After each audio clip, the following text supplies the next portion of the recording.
വിവാഹേതര ബന്ധം ആരോപിച്ച് സസ്പെൻഷൻ. കേട്ടുകേൾവിയില്ലാത്ത സംഭവമാണ് കേരളത്തിൽ. വിവാദങ്ങൾക്ക് പിന്നാലെ വിഷയത്തിൽ നേരിട്ടിടപെട്ട ഗതാഗത മന്ത്രി ഉത്തരവ് റദ്ദാക്കിയിട്ടുണ്ട്.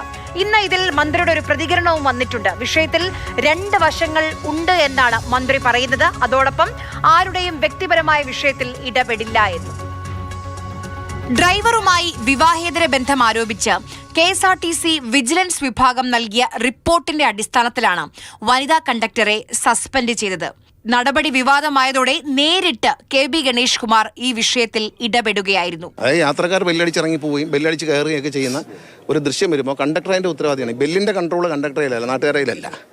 അങ്ങനെ ഒരു മിസ്റ്റേക്ക് അവരുടെ ഭാഗത്തുണ്ട്. അത് പരിശോധിക്കണം. ഈ മറ്റേ ഒന്നാം ഭാഗം ഉണ്ടല്ലോ, ഈ പ്രസിദ്ധീകരിക്കപ്പെടുന്ന ഒന്നാം ഭാഗം ഉദ്യോഗസ്ഥന്റെ ഒരു അബദ്ധധാരണയാണ്. ആരുടെയും വ്യക്തിപരമായ കാര്യങ്ങളിൽ നമുക്ക് ഉത്തരവാദിത്വമില്ല. ഉത്തരവിൽ അപാകതയുണ്ട്, അതുകൊണ്ടാണ് ഉത്തരവ് റദ്ദാക്കിയത്. യാത്രക്കിടയിൽ ഡ്രൈവറോട് സംസാരിച്ചതാണ് തെറ്റായി വ്യാഖ്യാനിച്ചത്.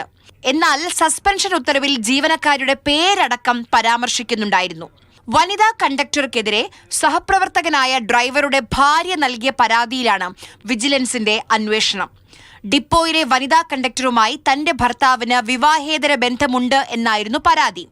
മൊബൈലിൽ പകർത്തിയ വീഡിയോ ദൃശ്യങ്ങളും ഭർത്താവിന്റെ ഫോണിലെ വാട്സ്ആപ്പ് ചാറ്റിന്റെ സ്ക്രീൻഷോട്ടുകളും യുവതി പരാതിക്കൊപ്പം സമർപ്പിച്ചിരുന്നു. ഇതിന്റെ അടിസ്ഥാനത്തിലാണ് വിജിലൻസിനെ കൊണ്ട് അന്വേഷണം നടത്താൻ തീരുമാനിച്ചത്. തുടർന്ന് വിജിലൻസ് അന്വേഷണം നടത്തി റിപ്പോർട്ട് സമർപ്പിച്ചു. ബസ് ഓടിക്കുന്നതിനിടെ ഡ്രൈവറുടെ ശ്രദ്ധ തെറ്റിക്കുന്ന രീതിയിൽ കണ്ടക്ടർ സംസാരിച്ചു. ഡ്രൈവറുടെ മൊബൈൽ ഫോൺ വാങ്ങി. യഥാസമയം യാത്രക്കാരെ ഇറക്കിവിട്ടില്ല. യാത്രക്കാർ തന്നെ ബെല്ലടിച്ച് ഇറങ്ങേണ്ടി വന്നു. ഇതൊക്കെയാണ് റിപ്പോർട്ടിലെ കണ്ടെത്തൽ. KSRTCക്ക് അവമതിപ്പുണ്ടാക്കിയെന്ന് കാരണം പറഞ്ഞാണ് സസ്പെൻഷൻ. അവിഹിത ബന്ധ ആരോപണം വിശദമായി എഴുതി.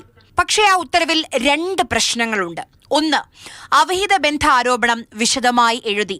രണ്ട്, വനിതാ കണ്ടക്ടറുടെ പേരും ID യും സഹിതമാണ് ഉത്തരവിറക്കിയത്.